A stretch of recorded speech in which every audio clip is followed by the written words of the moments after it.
Bueno, creo que tenemos ya a otro lado al compañero, amigo, maestro, don Antonio Piñero. Creo que si hay alguien, Raquel, que se merece, ya que lo llamamos de don, es nuestro amigo don Antonio Piñero, que, como ya hemos comentado, viene hablando de un libro colaborativo que ha hecho recientemente, Cómo nació el cristianismo.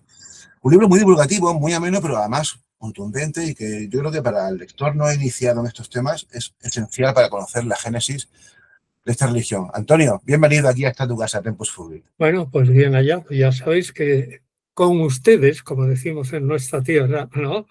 Yo me encuentro muy a gusto, me encuentro muy a gusto. O sea que estamos aquí para una charla distendida.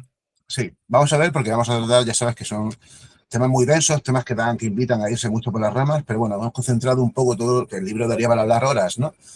Pero bueno, vamos a empezar por un tema que a mí me resulta muy llamativo, y es que, Antonio, aunque parezca mentira, y aunque desde hace varios siglos, desde que los historiadores empezaron a acercar a la figura histórica de Jesús sin miedo a arder en una pira o sin miedo a ser anulados, quedó bastante patente que Jesús era judío. Sin embargo, durante mucho tiempo se pretendió, de algún modo, desde la esfera católica y de la esfera cristiana en general, anular la judeidad de Jesús. Es decir, que Jesús, que era judío, era algo esencial y sin embargo esto se menospreciaba, ¿no? Como si fuese algo puramente circunstancial. Sin embargo, maestro, claro está, Jesús era judío y ese debe ser el punto de partida básico que tenemos que tomar para acercarnos a su figura, ¿verdad? Sí, yo diría que vivió, o mejor, antes, nació judío, vivió judío y murió judío. A mí me parece básico eso. Y como no lo enfoquemos así, por suerte ya se está enfocando, aunque lo que tú has dicho es verdad, se intenta desjudaizar un tanto la figura de Jesús. No sé si por prejuicios latentes antisemitas en líneas generales o para hacerle más universalista. Pero es que la gente quizás no piensa que el cristianismo tiene como fundamento a Jesús, pero no como fundador, que es otra cosa. Y claro, ahí la diferencia entre fundamento y fundador es clara y hay que decirle muchas veces a la gente que el cristianismo, que es sin duda un fenómeno dinámico, y hago un paréntesis, a propósito de lo de dinámico, y si me voy por la Cerros de Úbeda, pues me lo remito. La No palabra te dinámico, preocupes. pues es que que la gente tiene que pensar muy sencillo que su cristianismo no se parece en muchas cosas al cristianismo de su abuela, por ejemplo.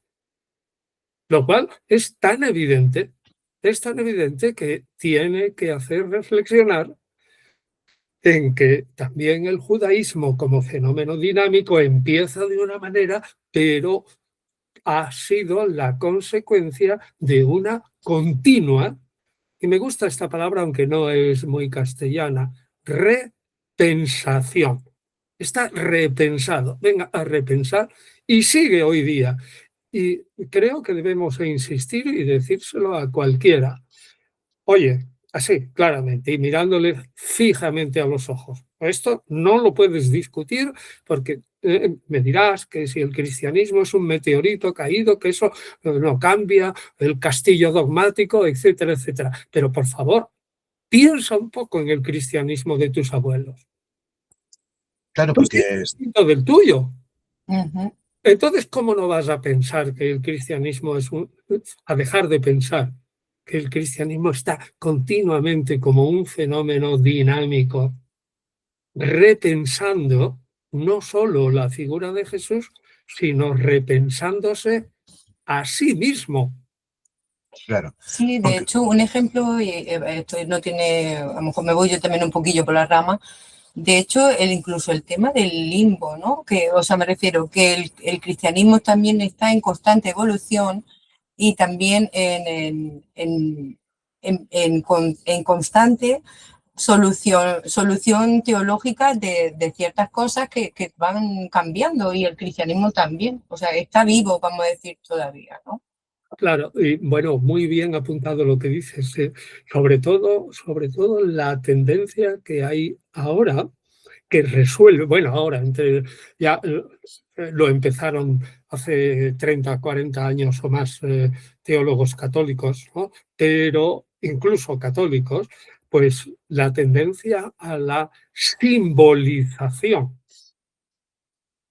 del cristianismo y de la religión, lo cual es muy importante eso, porque el constructo, la construcción, el edificio dogmático al pie de la letra, pues mucha gente no lo traga.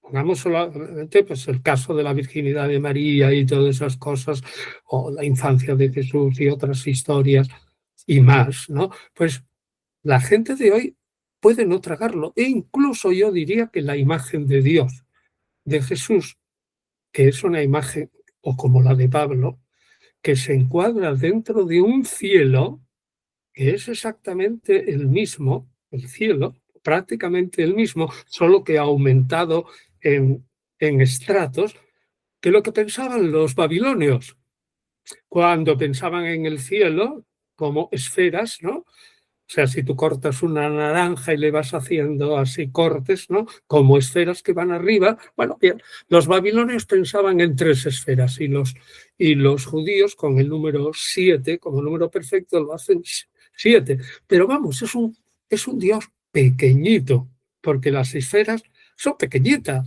conforme a la cosmología del momento. Ahora piensa en cualquier chaval o chica, ¿no?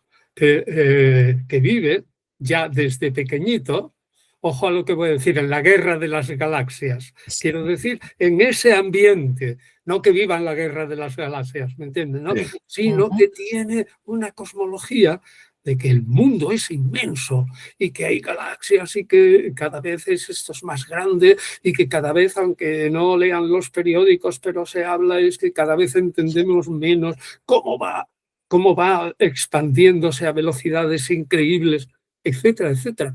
Bueno, pues lo que queremos decir con esto, que la concepción del mundo influye, o del universo mejor, influye tremendamente en la concepción que tenemos de Dios.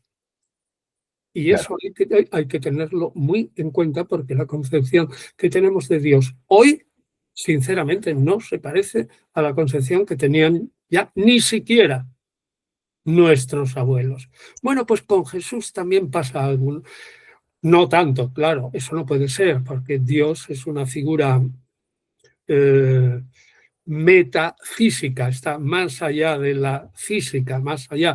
Y Jesús es un personaje histórico del que tenemos una serie de narraciones que no tenemos por qué dudar de el núcleo, o sea, podemos dudar críticamente de algún detalle pequeño, apologético y tal, pero del núcleo y de los patrones en los que aparece Jesús, ¿no? Pues no podemos dudar, porque si no, ya no seríamos historiadores, tendríamos que realmente dudar también de otro montón de bloques de la historia antigua. Bueno, pues entonces es lo que quiero decir. Hay que tener en cuenta que todo este pensamiento sobre Dios y relativamente sobre Jesús, cuando se toma como símbolo, depende también del mundo en que se vive.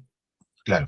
De la mente que tenemos, de la concepción que tenemos del universo. Y eso cambia. Y el que quiera seguir, como pasa como mucha gente, llamémosle carca, ¿no? O sacerdotes, presbíteros muy ancianos que se aferran a una concepción de la liturgia, de la misa, del símbolo Dios, de todo el conjunto del dogma de una manera literalista, no pueden empalmar con la juventud. Es imposible. Claro, sin embargo, Antonio, otro lenguaje distinto. Antonio, sí que existe como una, ¿cómo diría? Una tensión entre esas corrientes que tú comentas, que son corrientes que tienden a entender la historia de Jesús y por extensión la divinidad de una forma simbólica, a interpretar también las escrituras, el Nuevo Testamento y demás. Sin embargo, también hay un auge reciente, y tú lo sabrás perfectamente, de otros movimientos fundamentalistas cristianos, por ejemplo, los evangélicos, que sí que se siguen apegando a la letra, a la literalidad. Esto es asombroso porque cuando te leemos a ti o estudiamos con detenimiento, sobre todo los 4 evangelios canónicos, a mí por lo menos me resulta imposible ese apego a la literalidad, porque es imposible, o sea, ¿cómo hacen casar las narraciones contradictorias que se encuentran en los evangelios? Tienen que hacer al final trucos malabares para poder encajar en todo eso, ¿verdad, Antonio? Bueno, no, cierto lo que dices, ¿no? Pero lo que pasa es que leen los evangelios como se leía antes, rápidamente y sin reflexionar, y no caen en la cuenta de las situaciones contradictorias o las imágenes contradictorias que están presentando de Jesús. Y no digamos la imagen de Jesús de los 3 primeros evangelios con la imagen de Jesús del cuarto, que es otra cosa, ¿no? Claro. O, por ejemplo, vamos, que lo que se cuenta de los evangelios de la infancia, luego los personajes no tienen ni la menor idea de lo que ha ocurrido allí en los evangelios de la infancia, y la madre de Jesús parece que no sabe nada del nacimiento virginal ni nada de eso. Entonces, efectivamente, hay que caer en la cuenta de que ahora cuando hablamos de temas de historia antigua, tenemos que hablar ciertamente despacio, claro, pero también tenemos que alertar a la gente que en temas religiosos, aunque estén condicionados por una figura histórica, sin duda alguna, la de Jesús de Nazaret, pero la doctrina que se ha hecho emanar de esa figura está continuamente cambiando en un proceso dinámico. Y es así, que cambia. Y entonces que lo vean. Hay que decirles claramente, oye, piensa en tu abuela y en tu abuelo, ¿no? Porque el cristianismo es que no tenía que ver nada con el tuyo. Así O bueno, es. tenía que exagerar un poco, ¿no? Pero tenía que ver. No, pero es cierto, es cierto. A ver, Antonio, hemos ya establecido como un punto de partida claro que Jesús era judío. Esto es importante porque si Jesús era judío, evidentemente Jesús creía en el Dios de los judíos y Claro. Jesús estaba envuelto totalmente en toda la idiosincrasia, en todas las creencias, en todas las tradiciones judías y además de su contexto concreto, que esto es importante porque el judaísmo, como tú bien has dicho, es un fenómeno también dinámico y en tiempos de Jesús había cambiado respecto al siglo VI, VII a.C., sobre todo por la entrada en acción de los apocalípticos. Y aquí es donde entra un aspecto muy importante, porque Jesús era judío, y esto lo dejáis muy claro en el libro, pero sobre todo era Galileo también. Y esto es importante entenderlo, porque Galilea es una región, primero, muy helenizada, es importante, y Jesús, como judío, en una región helenizada, probablemente también tuvo que asumir un judaísmo bastante reaccionario. Más flexible para alternar. Eso es. No alternarían solo con colegas judíos, sino con Eso es, pero también esta región también es importante y quiero que lo desarrollemos un poco esto, porque también es una región levantisca. Hay que tener en cuenta que allí ya hubo un antecedente importante que tiene muchas similitudes con el movimiento de Jesús, que es el movimiento que fue duramente reprimido por Roma de Judas el Galileo. Claro. Es decir, esto es muy importante para entender, porque además estamos hablando de un movimiento que sucedió en el año 4 o 5 del siglo I, si no me equivoco. Es decir, ya Jesús estaría vivo, por lo tanto, parte de su movimiento tuvo que conocer esa historia de Judas el Galileo y seguramente quizá le sirvió de inspiración. Es importante entender que Judas el Galileo, Galilea de los gentiles, además en los evangelios lo denostan. En Juan, por ejemplo, hay un momento en que denostan a Jesús precisamente por ser Galileo. Es que de Galilea puede venir algo bueno, decían, ¿no? Pues, ¿Por qué esto? ¿Por qué es tan importante dejar claro que Jesús era Galileo?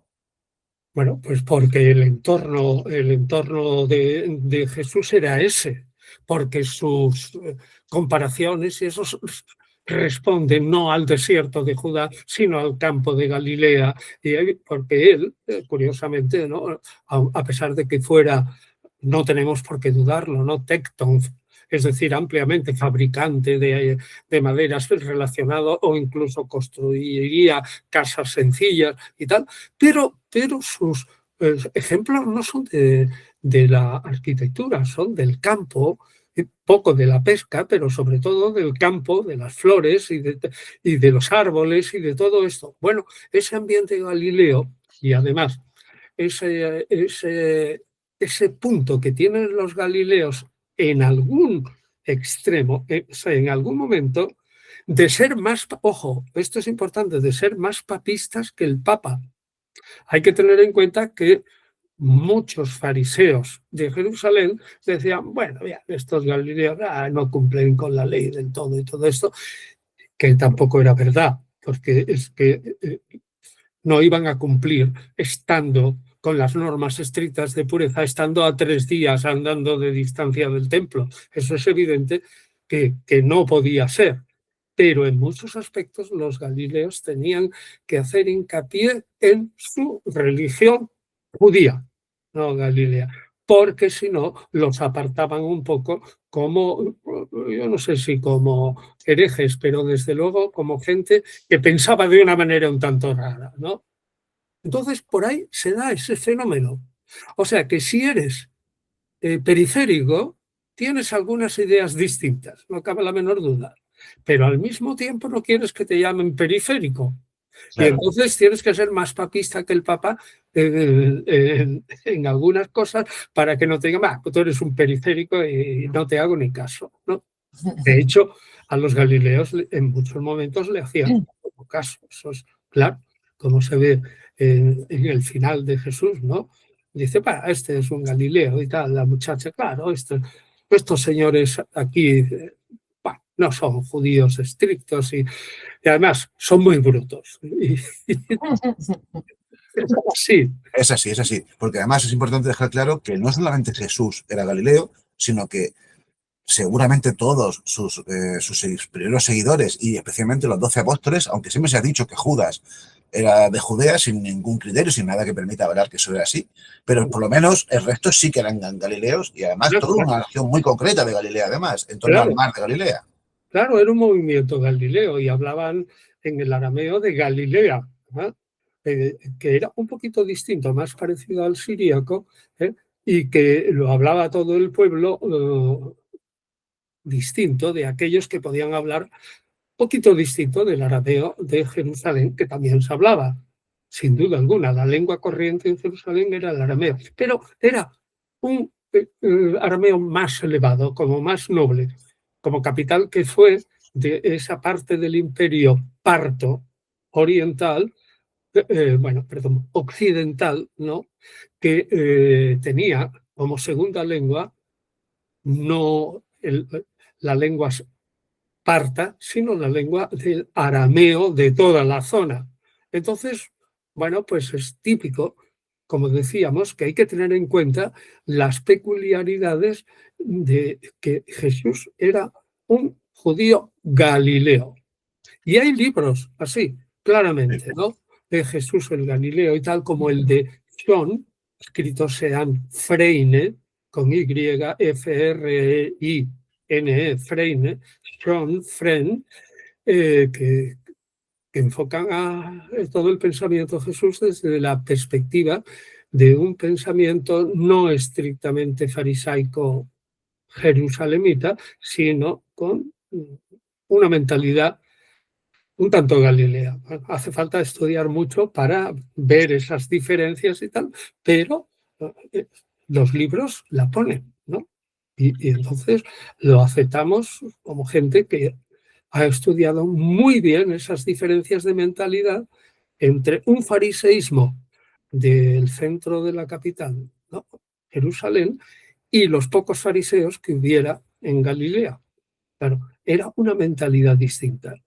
Pues por eso es posible que Jesús también en temas de pureza fuera más abierto, evidentemente. ¿Por qué? Porque estaba lejos del templo, porque él sabía perfectamente que el tema de la pureza no podía confundirse con una falta moral, sino que era algo del rito, era ritual.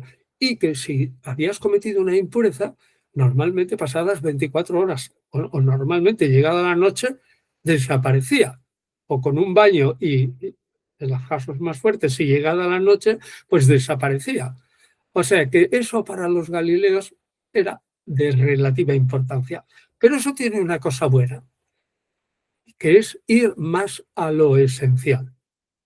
Y entonces por eso, cuando se ve las ideas de Jesús por ejemplo, recogidas por Mateo en el Sermón de la Montaña, cómo puntualiza aspectos de la ley, pero no para hacerla más blandita en absoluto, sino para hacerla más exigente. Es evidente que era un contrapeso en lo esencial, ¿no? Un contrapeso de decir, bueno, no nos toméis porque seamos un poco más livianos en los rituales y en la impureza, no nos toméis como livianos también en las cosas que son sólidas, y en eso tenían que demostrar que lo eran.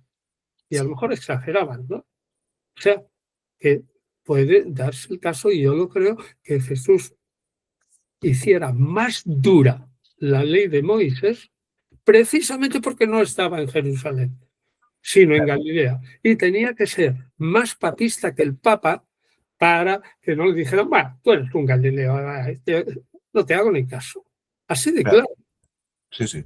De hecho, en muchas conversaciones, a lo mejor con judíos del Sanedrín, también eso hace mucho hincapié en ese cumplimiento de la ley. Ahí no tienen nada que rebatirle, porque, como bien has dicho, era mucho más ortodoxo en ese sentido que los de Jerusalén, o por lo menos hacía una interpretación muy ortodoxa de la ley.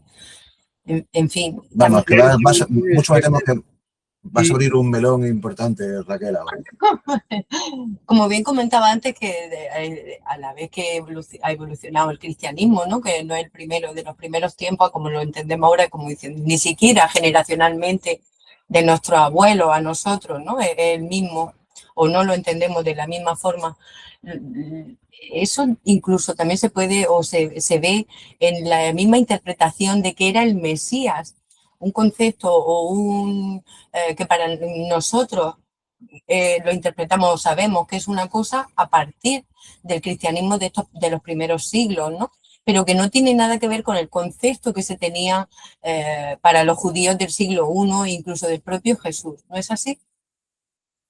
En parte sí y en parte no. Lo que ha hecho, bueno, lo que te tengo que decir, que el concepto de Mesías, que aparece, la palabra Mesías, que aparece ungido, que aparece 39 veces en la Biblia hebrea, en ninguna significa lo que nosotros entendemos por el Mesías, ¿eh? En ningún caso. De tal modo que incluso a Ciro, el Grande, ¿no? Por dejar libertad a los judíos que vuelvan del exilio de Babilonia, le llaman un ungido de Yahvé, ¿no? Ciro, el ungido. Entonces, el mesianismo que nosotros pensamos que era propio de todos los judíos, así guerrero, peleón, muy antirromano, antitiberio, era una cosa relativamente reciente. Y digo relativamente reciente porque estoy pensando que era sobre todo desde la insurgencia de los macabeos en el libro de Daniel en torno al 168 a.C. hasta la época de Jesús, que al fin y al cabo son 165 años, como quien dice, que no es demasiado. Entonces, el sentido del mesianismo guerrero, más parecido a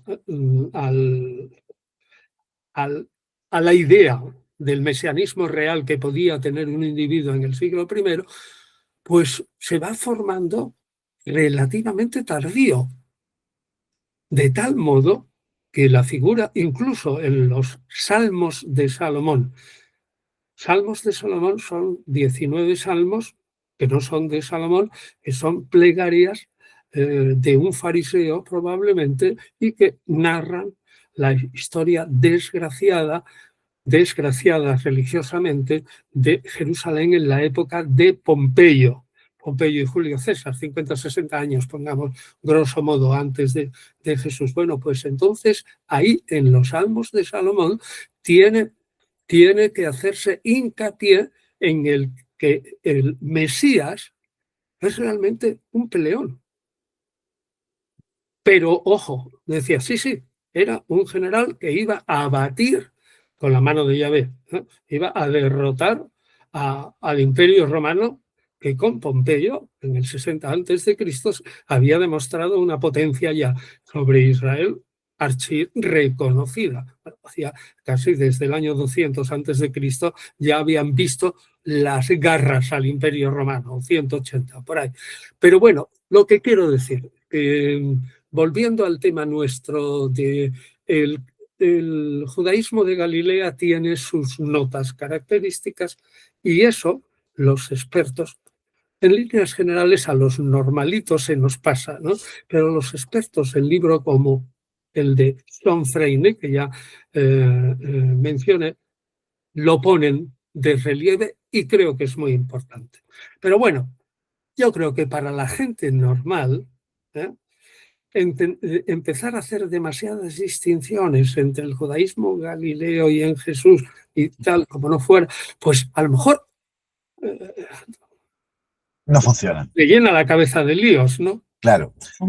Pero a ver, está claro que el concepto del Mesías era, incluso en el propio judaísmo, era bastante distinto según la época concreta en la que estamos hablando. Seguramente también lo era ya en tiempos de Jesús. Habría unos que tendrían un concepto más político, más militar, más monárquico del mesianismo y otros que, sin embargo, serían un concepto ya más espiritual, más metafísico, más de otra manera, ¿no? Pero perdón un momento. Una mezcla de los dos, incluso. Pero en tiempos de Jesús y sobre todo en Galilea, bueno, y también en Jerusalén, el Imperio Romano ya, o su bota ya estaba pesando. Claro. La prueba es que tenemos que 30 años y pico, 36 años después de la muerte de Jesús, Judea y Galilea se levantan contra el Imperio Romano. Es decir, que en época de Jesús ya el mesianismo vuelve a tener un tinte guerrero. Claro, y eso es lo curioso, ¿no? Porque, claro, el mismo proceso, Antonio, que se produjo de desjudeización de Jesús, se produjo también con sus aspiraciones evidentes, políticas, que estaban íntimamente relacionadas con el concepto que él debía de tener del Mesías. Claro. La cuestión es, y esta es la pregunta, yo entiendo que es la pregunta del millón, y esto es una de las grandes patatas calientes que hay en el debate académico en torno a Jesús, que es, si él llegó a afirmar que era el Mesías, ojo, que yo creo que sí llegó a afirmar que era el Mesías, pero más complicado que eso es si él llegó a creer que lo era. Es decir, establezco esa diferenciación. Una cosa es lo que él dijese y otra cosa es que él realmente lo llegase a creer, ¿no?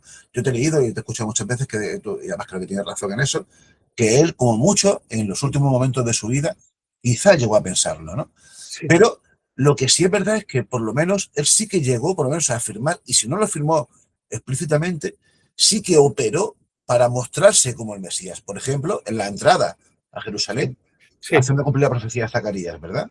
Sí, sin duda alguna debió de haber una cierta evolución en Jesús, porque la figura que se transparenta nítidamente de Jesús no es como Mesías. Sí, en líneas generales se presenta como el profeta de los últimos tiempos, lo cual es distinto del Mesías. Claro. Aunque el profeta, como Teudas y todo eso, podía levantar a las masas, ¿no? Y lanzarlas teóricamente contra los romanos, sí, con resultados nefastos. Pero yo creo que si lees los evangelios, yo creo que Jesús, al menos hasta el final de la vida, se creyó a sí mismo el profeta de los últimos tiempos. Es decir, que él siempre piensa que puede morir en Jerusalén porque todos los profetas acaban mal allí. Y no dice yo, porque el Mesías al final, nada. Yo creo que realmente la figura de Jesús es la real, salvo, como tú has dicho, y que yo atribuyo, y otros muchos, al final de su vida, a la entrada en Jerusalén, al impulso de los más aguerridos de sus discípulos. Yo creo que la imagen general que destila los evangelios sinópticos es el profeta de los últimos días. Claro, pero fíjate, de los últimos días, es decir, esto se va a acabar. Hay un momento que es inquietante, por lo menos en 3 de los evangelios, incluso en Juan también se da, ¿no? Que es la unción en Betania. Es curioso porque a mí me cuesta bastante entender esta idea, este concepto, ¿no? Porque claro, la unción supuestamente es lo que está reproduciendo de algún modo, parece simbólicamente Jesús, es la unción clásica que se producía cuando un profeta nombraba a algún monarca del antiguo Israel, ¿no? Que era habitualmente así. Pero claro, hay dos cosas que llaman la atención. Primero, que es una mujer quien lo hace. Esto es muy curioso. Y luego, segundo, algo más inquietante, ¿no? Y es que pese a que, por ejemplo, en el Evangelio de Marcos no queda claro cuál es el motivo de la tradición, la supuesta tradición de Judas, está íntimamente relacionado con esto de la unción. Porque sucede justo después el momento en el que él pacta con, siempre según Marcos, claro, con los judíos la entrega, ¿no? Aquí se puede ver esto. ¿Qué quería mostrar Jesús con esa unción un poco Pero es que extraña? la unción de Lucas capítulo 7 o lo que en Marcos aparece ya en Betania es fundamentalmente de los pies, aunque luego también Claro, derrama sobre su cabeza. Es una unción sui generis. claro, eso es. Pero ¿por qué? ¿Qué quería mostrar con eso? Es algo que a mí siempre me ha llamado la atención, ¿no? Bueno, eso lo que realmente se dice, y la mayoría bueno, o muchos exegetas opinan, que ni siquiera al final de su vida, y por lo tanto los de su entorno tampoco, se creyó Jesús el Mesías, Claro, es que por eso te sino que preguntaba. se creyó siempre un profeta. Ahora, resulta que como estaba presente la idea de Deuteronomio 15 cuando dice Moisés, y es que llegarán unos momentos en que Dios suscitará un profeta como yo. Pero claro, ese profeta es un líder del pueblo al mismo tiempo. Y del líder del pueblo religioso, en un pueblo donde religión y política estaban íntimamente mezclados, el profeta puede pasar a ser un líder político con entera facilidad. Claro, Y que ese profeta, líder político, en una emoción clarísima, en una explosión clarísima, como parece representarse en la entrada en Jerusalén, que eso es una explosión sobre todo de los discípulos, bueno, pues yo, vamos, pienso que la mayoría de la gente entendió ese ungido profeta como ungido también rey de Israel. Y de hecho, yo creo que el titulus crucis, o sea, y la condena de Pilato se explica muchísimo más claramente si todo el mundo consideraba, al final al menos, a Jesús como el rey, y lo dice Lucas en el capítulo 23 al principio, diciendo, le acusan los jefes de los sacerdotes ante Pilato, acusan a Jesús, dice, bueno, pues es que este se ha proclamado profeta de encima y rey de Israel, ¿vale? Y rey. Da toda la impresión de que ahí Jesús, que se sentía un profeta, al final se deja llevar por el ámbito mesiánico de sus discípulos galileos más exaltados y claro, la entrada rememorando a Zacarías 9:9, ¿no? Sobre un borrico es evidente que eso es el profeta mesiánico que la gente lo consideraba el rey. Es decir, lo que pensaba la gente en la entrada es como cuando David entra en Jerusalén, o Salomón, perdón, entra en Jerusalén montado en la mula de David.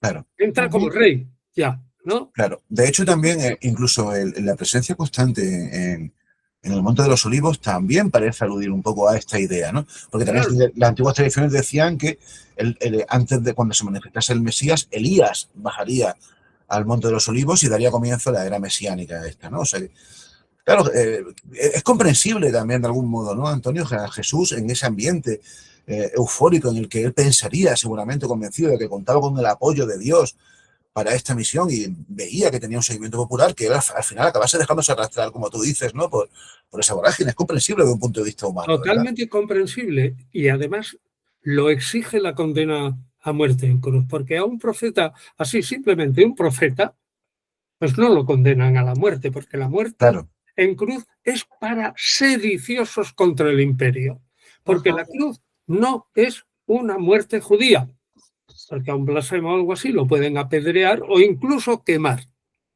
Eso podría ser judío, pero meterlo, o sea, crucificarlo en la cruz no tiene que ver nada con el judaísmo y además era aborrecible para los judíos. Entonces, sí, muere en la cruz es que externamente Jesús y sus colegas de entorno de algún modo dieron a entender que se presentaban como el jefe rey de Israel de los últimos tiempos. Si no, tampoco se explica que Pilato lo condenase a la cruz tan rápidamente, ¿no? Debemos entender que es histórico es histórico en líneas generales que la vida pública de Jesús no pudo durar muchos meses, no pudo durar 3 años, como presenta el Evangelio de Juan, ni mucho menos. Eso debió de durar meses y pocos, ¿no? Porque Herodes Antipas, que solo esto, ¿no? Herodes Antipas, que se había liquidado ya a Juan Bautista, ¿cómo no iba a liquidar rápidamente a un individuo que le parecía más peligroso todavía que Juan Bautista? Porque era, según el pueblo, una reencarnación. Luego, entonces era un Juan Bautista duplicado. Entonces, ahí tenemos que el pueblo, que eso es lo que transmite, ¿no? El pueblo probablemente transportaba rápidamente la idea de profeta a la idea de sumo regente de Israel. Y yo creo que la muerte en cruz se explica exclusivamente porque el gobernador Pilato pensó que era un sedicioso contra el imperio. Sí, eso que también lo excluye mucho de culpa o de responsabilidad a Pilato, lo pintan posteriormente no como casi un pobre, digo, vamos a ver. Si la condena habla por sí misma, Pilato no era un santo.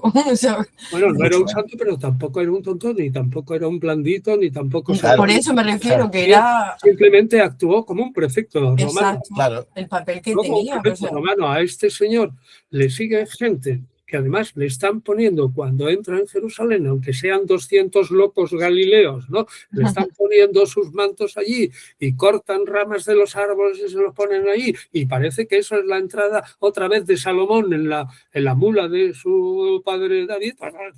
Pues yo creo que Poncio Pilato y Herodes Antipas se le pusieron los pelos de punta. Sí, incluso... ¿no? Eso es clarísimo, sí. Se le pusieron los pelos de punta.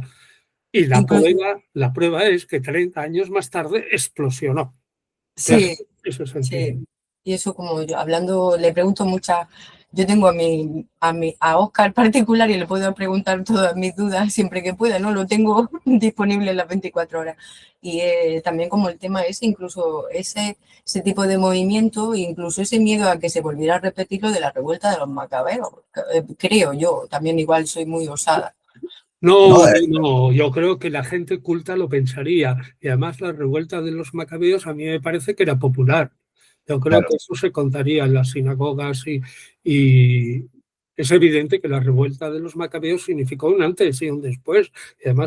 Y además bueno, produjo el libro de Daniel, es verdad que Daniel es un pseudo Daniel, ¿no? Pero el ambiente apocalíptico del final estaba desde la revuelta de los macabeos muy vivo. Es decir, como diríamos que la apocalíptica tenía una temperatura muy alta, la temperatura apocalíptica era de fiebre muy elevada en la época de Jesús y fue elevadísima 30 años más tarde. Así es. Luego tenemos que situar al final a Jesús como un profeta que probablemente se deja arrastrar por el entusiasmo de sus más aguerridos seguidores y de una manera semidirecta al menos se presenta como el rey de Israel. Y eso da pie a Pilato a que lo ponga estrictamente en el titulus crucis, rey de Israel, y a que la condena sea romana. Es decir, es un sedicioso contra el imperio, porque si el rey de Israel es él, ciertamente el rey de Israel no es Tiberio. Sedición. A la cruz. A la cruz. Es evidente, es una pena total. Es así, es que a mí me parece, es la única explicación. Me parece tan imposible de negar el que Jesús era judío o que Jesús no sabía que iba a morir ni de lejos, ¿cómo negar, evidentemente, que fue condenado a muerte por los romanos y que los judíos quizá hubo un grupo que pudo conspirar contra él, pero que no fue lo responsable de su muerte? Antonio, sigamos porque ha llegado el momento de hablar. Acabas de tocar un punto importante. El tema de... creo que deberíamos incidir en él, que es que Jesús no fue a Jerusalén para morir. Eso es, claro, es que ese es el epicentro de Jesús histórico, claro. Se nos enseña en la doctrina católica y tal que Jesús se fue voluntariamente allí para morir y tal. Eso es imposible, es absolutamente imposible. Él fue para triunfar. Claro. Lo único que, claro, era claramente, un iluso. Es que no sabía quién estaba, sí, claro que lo sabía, pero sabía quién estaba detrás de sus antagonistas, los sumos sacerdotes que tenían el negocio del templo y que por lo tanto eran prorromanos. Él sabía perfectamente que detrás de los sumos sacerdotes, sus oponentes judíos, porque Jesús tuvo oponentes judíos, aunque fueron las familias sacerdotales, no el pueblo, evidentemente, ¿no? Ese crucifícalo gritado por el pueblo de Mateo 26, 27 y tal, eso es falso, ¿no? Claro. Bien, pues entonces este individuo, como decimos, lo que hacía era creerse lo que el pueblo llegó a pensar. Y claro, que Jesús se lo creyera, al menos al final, aunque fuera empujado, y aunque él se hubiera presentado toda la vida como el profeta, no, yo soy solo el profeta, pero luego no importa lo que él incluso pensara. Lo que importa es esa entrada y lo que importa es cómo la fue interpretada por los sumos sacerdotes conchavados con Roma y por el prefecto romano, que se lo interpretó clarísimamente bien. Claro. Es decir, que hay que decir que desde el punto de vista histórico no podemos condenar a Pilato. A mucha gente le fastidia, ¿no? No, pues claro, pues es que al final estaba haciendo lo que tenía que hacer dentro de su sistema de valores, los ingleses romanos y su papel, si es que al final era un funcionario. Y que ya había liado 2 o 3 así. El Pilato ya tenía fama de ser... Y lo acabaron echando precisamente por eso. Sin duda alguna, está bien dicho eso. Por ser un represor, o sea, lo acabaron echando por esto. Pero, a ver, Antonio, vamos a ir a un personaje que tiene mucho que ver con esto que estamos hablando, con el proceso de desjudeización de Jesús y el proceso de transformación en el concepto del Mesías, ¿no? Porque evidentemente todo cambió cuando Jesús fallece en la cruz.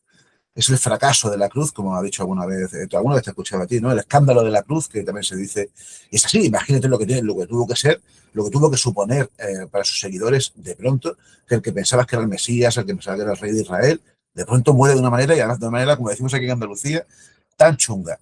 No se podía morir peor en ese momento, ¿no? Claro, aquí tuvo que comenzar, y en el libro lo dejé muy claro también, un proceso de racionalización evidente por parte de sus seguidores para entender, para comprender, para racionalizar aquello, ¿no?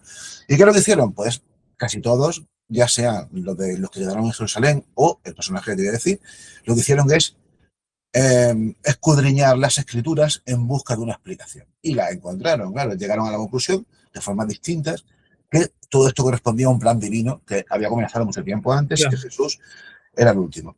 Pero aquí es donde surge una figura esencial, Don Pablo de Tarso, que explicó a su manera el escándalo de la cruz. Hay algo muy llamativo en Pablo, y a mí de verdad me ha dado dedicarle unos cuantos minutos a Pablo porque merece mucho la pena conocerlo, ¿no? Y es que, como él mismo predicó, y tú lo dejas muy claro en tus libros, y alguna vez lo hemos hablado también tú y yo, él dice en sus cartas que él no aprendió el evangelio por los hombres, que no aprendió por la carne, sino por una supuesta revelación divina. Claro, con ello él pretendía legitimarse a sí mismo, pero de camino, y esto es muy llamativo, se colocaba en una posición semejante o incluso superior a la de los líderes de la iglesia de Jerusalén. Esto es muy curioso porque estamos hablando de Pedro, Juan y Jacobo, el hermano de Jesús. Es decir, él intentaba legitimarse a sí mismo, pero de camino también frente a personas que habían conocido en vida a Jesús, que habían sido sus seguidores o que habían sido su propio hermano, ¿no?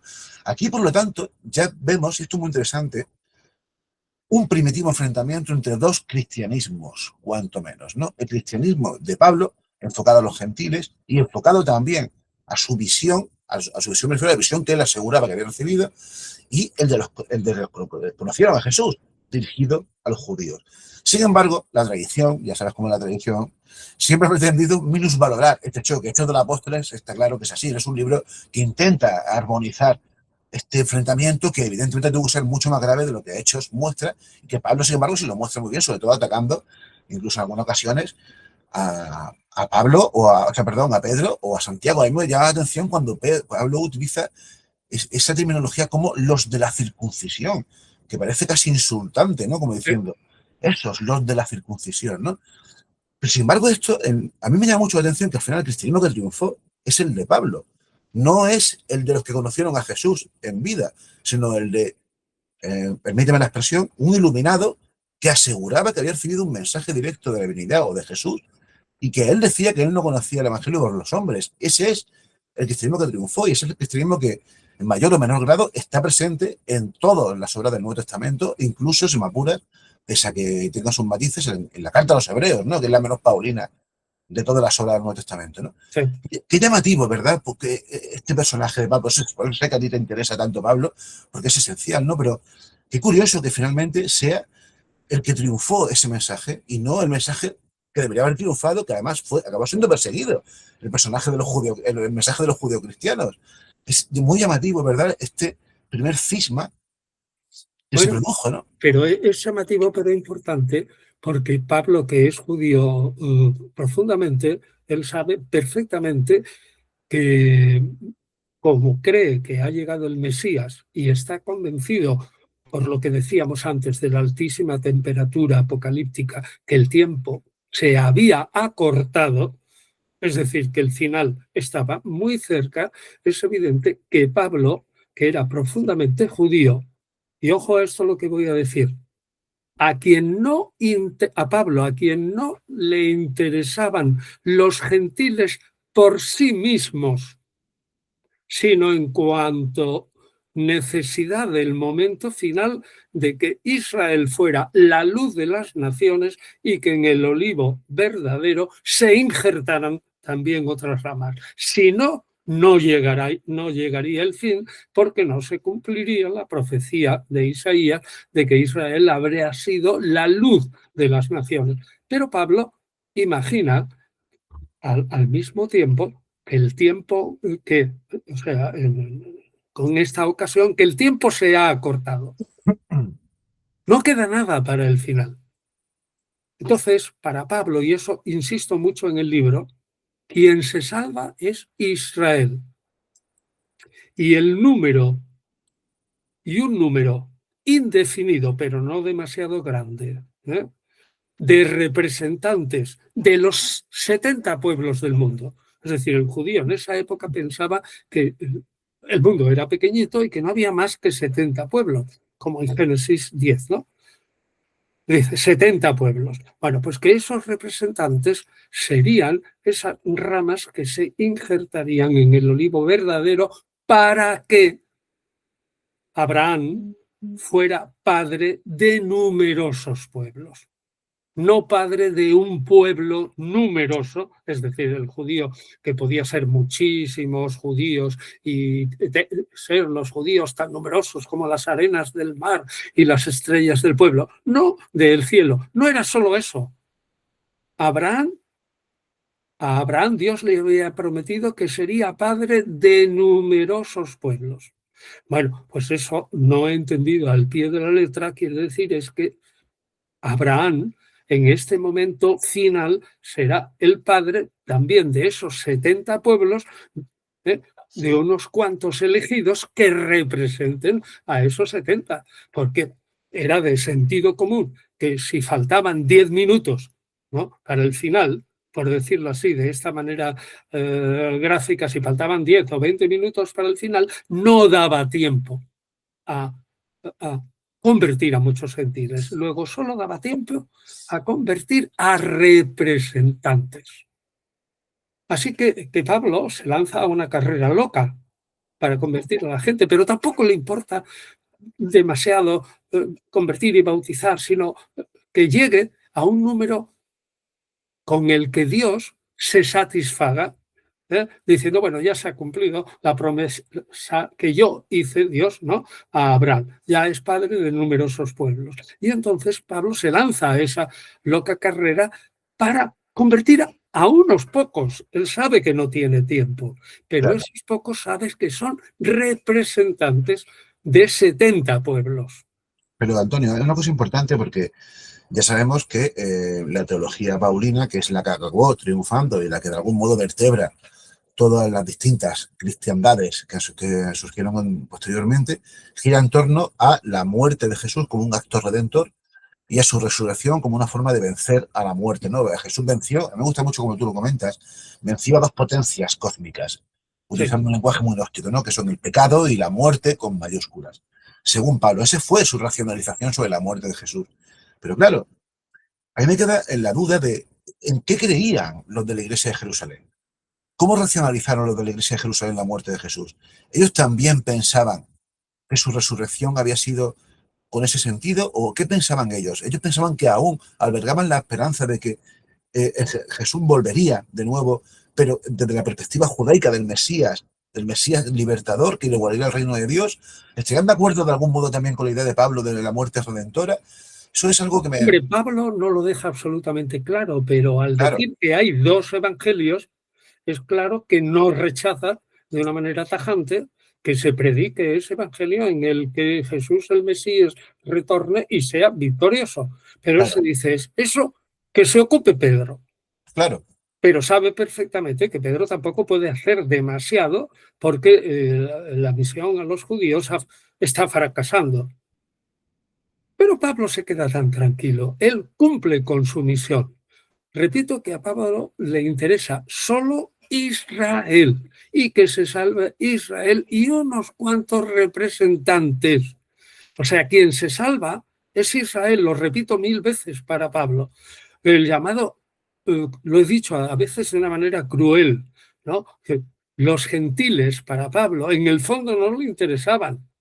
Lo que le interesaban en los gentiles como condición sine qua non para que al final Israel se salvase. Pero un número pequeñito, es decir, representantes de los 70 pueblos. Bueno, pues entonces Pablo está relativamente tranquilo. Dice, falta poco. Y yo estoy haciendo para que ese tiempo final pues haya el número, que Dios se contente, digamos, con que ese número de representantes sea aquellos que yo puedo convertir.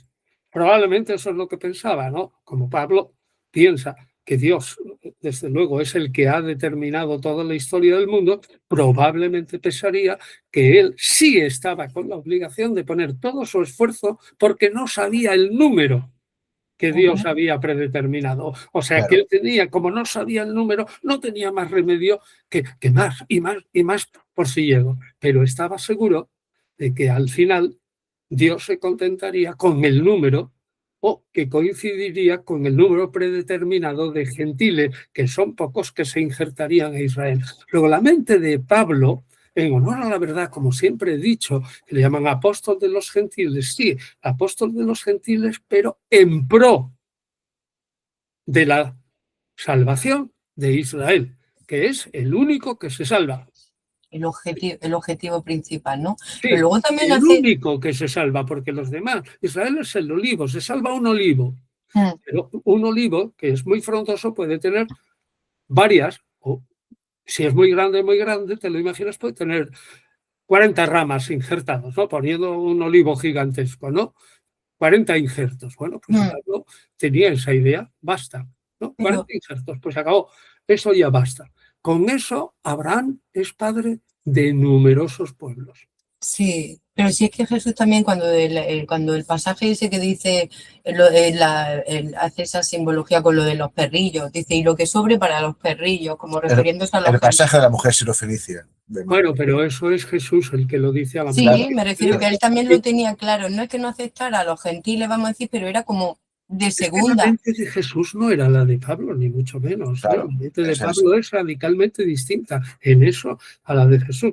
Desde luego, para Jesús, los gentiles no significaban nada, porque quien se salva era Israel y solo Israel. Si un gentil quería salvarse, tenía que circuncidarse y hacerse judío, si no, no se salvaría, salvo aquellos que no hubieran conocido el judaísmo, al Dios de Israel, y hubieran observado la ley natural. Eso es evidente que los judíos decían que se salvaría, aunque en una salvación de segundo o tercer grado, según hubieran observado la ley natural. Solamente tendrían una, como he dicho siempre, ¿no? Si la salvación es un teatro, quienes van al patio de butacas y le dan en el entreacto una copa de champán son solo los judíos. Pero los otros se salvarán, pero en el gallinero. Y en el anfiteatro, porque para eso son gentiles y no son el pueblo elegido. Claro. Tenemos que pensar esto, los judíos en el siglo I estaban totalmente que era el pueblo elegido. En ese momento no se veía una contradicción de que no podía, vamos, un personaje del siglo XXI, por poco que piense, Dios, ¿cómo va a tener un pueblo elegido? Bueno, entonces no sería Dios, sería partidista, sería un maleante, ¿no? Porque a unos de sus criaturas, eso es nada. Y tengo a otros que, o sea, un mal padre. Sí. Entonces, claro, pero en aquella época los judíos pues no lo pensaban porque opinaban que los únicos que se iban a salvar son ellos. Entonces Pablo sí acepta esa idea. Los únicos que nos vamos a salvar somos Israel. Ahora, pongámosle cuantas más ramas podamos, ya que el tiempo es brevísimo. Cuantas más, mejor. Y entonces se cumple eso. Dios será al final, por medio de Abraham, padre de numerosos pueblos, Así es, pero solo representantes, y no dice el número. Por desgracia no lo dijo. Pero, Antonio, a ver, queda claro. Queda claro, ¿no? Porque la mentalidad de Pablo es muy distinta de lo que piensa la gente. Claro, queda claro que Lo hubo... que le interesa, y esto lo pongo de relieve una y otra vez, lo que le interesa es que se salve Israel, y nada más. Claro. Pero eso empezó a cambiar. Eso empezó a cambiar posteriormente cuando el mensaje cada vez se desjudeizó más, se apartó más de Israel y surgieron distintos cristianismos, ¿no? Muy distintos cristianismos.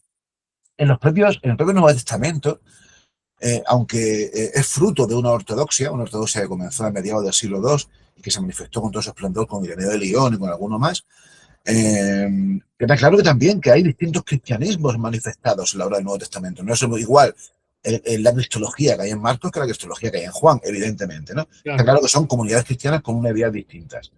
Pero como ya que nos estamos quedando sin tiempo, lo que está claro es que el cristianismo no es, como luego la Gran Iglesia defendió, como Eusebio de Cesarea y después defendieron, que fue un movimiento único y cohesionado, nada más lejos, todo lo contrario. Sin embargo, hay un grupo de cristianos que quedaron fuera de la ortodoxia que se acabó aceptando como la normativa, ¿no? A partir de lo que decíamos, de finales del siglo II, aunque la ortodoxia como tal no se acreditó hasta Nicea ya en el siglo IV. Y me refiero a unos cristianos que yo sé que a ti te interesan muchísimos, que también interesaron muchísimo a Ireneo de Lyon y que fueron llamados por él, aunque ellos no se llamaban así, los gnósticos, que también reinterpretaron la figura de Jesús y la muerte o la existencia o la entidad en sí de Jesús de una manera radicalmente distinta. Ya hablaremos contigo más adelante de un libro tuyo absolutamente magno y brutal sobre esto de la Gnosis, pero también tiene mucho que ver con esto de los orígenes del cristianismo, porque fue un movimiento que, sin llegar a ser tan masivo, sí que compitió al menos ideológicamente y además creo que contribuyó mucho a la formación del cristianismo definitivo ortodoxo, porque, corrígeme si me equivoco, en gran parte, tanto el cristianismo ortodoxo como incluso la formación del canon del Nuevo Testamento surgen como reacción precisamente a la intromisión de estos gnósticos, ¿verdad? No estrictamente, yo creo que sociológicamente no es solo, el canon no es solo contra los gnósticos, sino contra la pluralidad general de los cristianismos al principio, donde no hay una ortodoxia ni una institución que esté velando por la santa fe y la tradición. Bueno, el canon es un invento paulino, sin duda alguna, y de las iglesias paulinas que son las triunfantes, y es la manera de fundamentar su visión de Jesús. Es decir, los cristianismos cada uno piensa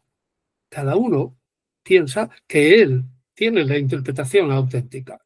Eso es evidente, Claro, ¿no? pero la Y interpretación que entonces hicieron estos gnósticos es muy llamativa, sobre todo porque me gusta mucho como tú lo calificas, que pero es, por los un lado, gnósticos es creen muy en elitista, filosófica y muy elitista, muy... sí, eh, pero ellos creen, pero fíjate lo que yo creo que he dicho, los gnósticos siempre se creen dentro de la iglesia normal. claro, es lo que te voy a decir, que eso, ellos, o sea, ellos no se pensaban como separados, ellos lo único que Nunca. tenían una visión distinta. Solo que ellos eran elegidos e iban a tener un cielo diferente, quizás. Un cielo mejor, porque la idea de distintas clases de cielo está también en los gnósticos, es evidente, ¿no? Bueno, pues entonces el ser gnóstico, el haber recibido una revelación especial, un conocimiento especial, era señal evidentísima que ellos eran los elegidos para que cuando pasaran todas las eventualidades de la materia y bla, bla, bla, y todo esto, llegara el fin del mundo y realmente se reunieran todos en la corte divina, ellos tendrían un puesto de honor. Y se acabó. Claro, Ellos lo pensaban así. sí, sí. De hecho, incluso tengo una antropología muy, muy curiosa porque ellos pensaban que existían, aunque es verdad que cuando se habla de gnósticos estamos hablando de un cajón desastre en el que había sensibilidades distintas, ideas distintas, pero bueno, más o menos todos tenían algunos Pero puntos en todos común, ¿no? tenían ese punto común. Claro, eso es, Eran elegidos porque eso es. habían recibido una ciencia, que eso es lo que yo insisto en el libro. No Sí, es una opinión.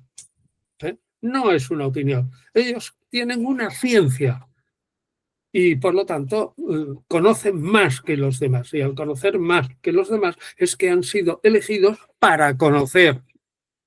Y como hay distintos estratos celestes, pues ellos irán al estrato que está más cerca del gran espíritu invisible, que es el Dios ultra trascendente. Es que esta es la idea de los antiguos. El cielo no es uniforme. así es, pero fíjate, hay una cosa muy curiosa, ya vamos a ir terminando, Antonio, que nos quedamos sin tiempo. Una cosa muy curiosa, ¿no? Porque, no sé, recientemente nosotros, por ejemplo, hemos tenido que ir a algún funeral y cuando uno, por ejemplo, escucha una misa de funeral, eh, a ver si lo consigo explicar. Resulta que al final la creencia popular cristiana, ojo, hablo de la creencia popular, no hablo de lo que diga, lo que se diga de los púlpitos o lo que se diga desde Roma o desde cualquier iglesia. La creencia popular termina siendo, entiéndeme por favor, muy gnóstica en muchos sentidos. Es decir, lo que la gente piensa es que cuando mueren, el alma, no su cuerpo, sino el alma, sale del cuerpo y va, hay un juicio y tal, que ya llegará ese juicio, y acaban yendo al cielo o al infierno o donde sea, ¿no? Pero en los funerales los propios curas insisten en esa idea, incluso llegan a decir que la persona que está allí de cuerpo presente ya está en el cielo con sus familiares y demás. Pero Pero, eso es simplemente platónico. claro, pero eso es totalmente, eso no es lo que dice la teología cristiana. La teología Claro. lo que dice es que lo que se producirá será una resurrección en cuerpo y carne llegado el Sí, momento final. sí, Entonces, pero fíjate Lucas 16. Muere, muere el rico, eso, y está allí tirado y tal. Y el pobre Lázaro está en el seno de Abraham. claro, Luego es evidente que el cielo ya empieza para el alma inmediatamente después de la muerte. es que, claro, al final la sensación que queda es que no tenían muy claro todavía los cristianos del siglo I, los que escribieron los evangelios, cómo era todo este lío, ¿no? Pero claro, Claro. de hecho se tiraron siglos hasta ponerse de acuerdo Hombre, en todo desde el cielo, siguiendo la imagen de Lázaro, ¿no? Capítulo 16 de Lucas, desde el cielo se estaba viendo toda la tierra. Claro, Y se estaba viendo y se podía influir, porque si no, no tiene sentido que le dijera, oye, manda algunos enviados y tal para que convenzan a mis hermanos. Es decir, la concepción, la cosmología y el pensamiento del mundo era tan distinto que claro, eso no podemos, de verdad, no podemos compararlo con nada. La cosmología rige la teología, claro, porque rige la cosmología, produce a la divinidad. Lo que idea que tú tienes del mundo, del universo, es la idea que tú tienes de Dios, que es el que rige el universo. Por lo tanto, si cambias tu idea del universo, cambia la idea de Dios. Y eso es lo que está pasando ahora, ¿no? Sin duda. La idea de Dios de los jóvenes es la idea de un Dios de la guerra de las galaxias, digo yo, vamos, o algo así, porque tiene que ser otra cosa totalmente distinta a la de nuestros abuelos, ¿no? Y de nosotros mismos. Bueno, y para terminar yo te quiero preguntar, ¿pero existió realmente la iglesia de Pedro? no, yo siempre he defendido que no existió. No existió estrictamente porque no tenemos ningún documento dentro del Nuevo Testamento que lo afirme, ni tampoco tenemos, para decir iglesia petrina, tiene que tener una teología especial. Sí, claro. Sí. Porque si tiene la teología paulina, pues sería paulina, ¿no? Exacto. O sea, tiene que tener una teología especial. Y no tiene teología especial más que Pedro tiene la teología judeocristiana de Jerusalén, que con el tiempo va desapareciendo. Quedan algunos restos incluso en el siglo XXI, pero son muy pocos. Es decir, que vence el paulinismo. Entonces, yo por eso digo que la iglesia petrina, como tal, fue, en todo caso, una creación de la iglesia paulina para mostrarse más vencedora y para decir que ella tenía la verdad y que incluso, claro, Pedro, a esa idea, a los seguidores más acérrimos de Pedro los han acogido en su seno. eso es. Y nada más es una creación mitológica, es un mito que inventa la Iglesia Paulina. Y además, si lo inventa, es estupendo porque nuestra Iglesia es mejor. Pero además resulta que pongo a Pedro muy amigo de Pablo y al final resulta que Pedro también manda mucho y es el primer obispo de Roma y tal. Genial. De hecho, eso se ve perfectamente en las actas de los apóstoles apócrifas, ¿no? En las que se relaciona íntimamente a Pedro con Pablo, con la muerte de cada uno en Roma también. En fin, Antonio, no te queremos liar más, hemos pasado un poco de tiempo, ha sido todo un placer conversar contigo durante esta hora y pico. Ya sabes que a mí me encanta, ¿qué te voy a decir? Yo me tendría horas hablando contigo, tenemos que repetir aquella estancia que estoy un tiempecillo contigo montando incluso en barco. Y qué decirte, volvemos a recomendar este libro, Cómo nació el cristianismo, de Antonio Piñero con Javier Alonso. Bueno, yo creo que es un libro, de verdad, para el no iniciado, un libro perfecto para entender cómo nació esta religión y para comprender. Preséntalo para que Aquí se lo vea. tenemos. Sí, eso es. Cómo nació el cristianismo es, de verdad, un libro esencial. Y desde aquí te lanzamos el guante para cuando te apetezca y sobre todo cuando lo termine, porque aún me falta un poquito, hablemos de la Noxis.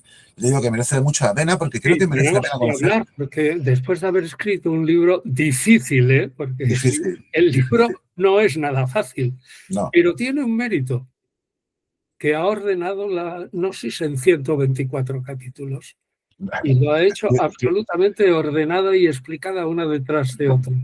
Me fascina cómo puedes decir con esa humildad que te caracteriza. Tiene un mérito, pero ¿cómo que tiene un mérito? Tiene un mérito extraordinario. No, tiene ese mérito solo, de ordenarlo. Un mérito tiene levantarse cada día para ir a currar, pero lo tuyo ese libro es totalmente brutal porque es un compendio. Igual que, por ejemplo, yo recomiendo mucho, además, mira, lo voy a mostrar, pero lo tengo por aquí también. Este libro, La guía para entender a Pablo de Tarso, que es un libro tuyo que se me encontró de hace unos años, que yo creo que es el libro también esencial, yo creo, para entender a Pablo de Tarso y para entender la complejidad de este personaje. Y podría enseñar decenas de libros más tuyos que tengo por aquí, pero ya lo iremos haciendo y lo hemos hecho en alguna ocasión.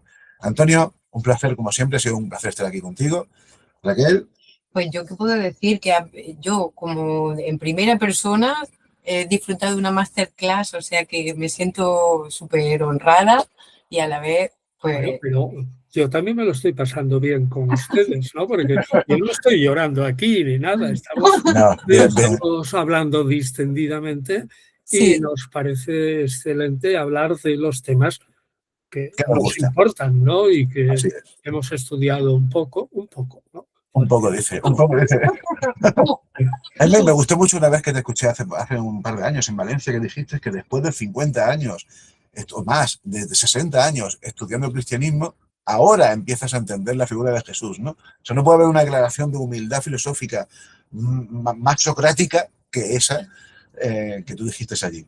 No, bueno, he dicho de verdad, para escribir un curso básico sobre Jesús, Pues me he concedido este año sabático, que es el 2026, para no escribir nada y simplemente leer, y leer sobre Jesús, porque da un montón de libros sobre Jesús que no he leído. No llegaré a leerlos todos, pero por lo menos los fundamentales, y ya a lo mejor en el 27 a escribir un curso básico. Miedo me da tu curso básico. Miedo me da tu curso Un básico. curso básico de 500 páginas, ¿no? Hombre, pero es un curso básico. Lo estoy viendo. Aunque tenga muchas páginas, será un curso básico. La verdad Porque que yo sí. pienso Claro que decir sí. ahí la quintesencia para que la gente no pierda el tiempo, ¿no? Qué bueno. Estamos contentos. Todo reducido. Y si tiene 300 páginas, pues 300. Y si Pues tiene genial. más, mejor. O peor, yo qué sé. Lo que salga. Así Pero es. eso no lo estoy escribiendo ahora, ni lo escribiré. Empezaré a escribirlo en el 27. Bueno, Y pues nunca he estamos dicho cuándo voy a terminarlo, ¿eh? Estamos Muy contentos. bien, Te estaremos queda mucha pendientes. vida para hacerlo. Ya, Antonio, ha no sido un placer. sabemos. Ha sido un placer hablar contigo, Raquel, y aprovecho también para despedirnos, fugitivos, amigos, queridos, hasta la semana que viene. Sean buenos. Encantada, Antonio, y hasta la semana que viene, tesorico.